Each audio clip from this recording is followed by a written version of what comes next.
তো দেখো বন্ধু, তোমরা সবাই দেখলে আমি ১:৩০ টার সময় এলাম আরকি ফর্ম জমা দিয়ে আরকি। তো দেখো এখানে এখন বাজে ২টো মতো।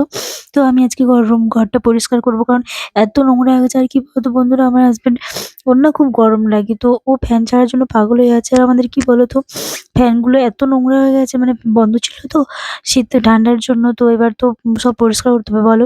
তো দেখো এখানে সুন্দর করে সব ঘর-টরগুলো পরিষ্কার করব আজকে। তো আমার না খুব ডাস্ট অ্যালার্জি আছে। তো একটু যদি ঠান্ডা লেগেছে এজন্য মাস্ক পরে নিয়েছি। তাও এই দেখো না এখন মানে ঠান্ডা লেগে গেছে আরকি, কিছু করার নেই। মাস্ক পরেছিলাম তাও পুরো মাথা ভারী হয়ে আছে। আর দেখো এখানে দেখো আমাদের বাড়িটা অনেক পুরনো। তো এখানে না ঝুলঝালে পুরো এগুলো ভেঙে, ভেঙে পড়ে জানো? তো এইজন্য সেফটির জন্য মানে মাথাতে তো ওটা নিতেই হবে ওড়নাটা। আর মাস্কটাও পরলে সব দিকেই সেফটি থাকা যায় আরকি। তো চলো তাড়াতাড়ি করে পরিষ্কার করে নিই। দেখো বন্ধুরা এখানে এত নোংরা বেরিয়েছে, এত দেখো।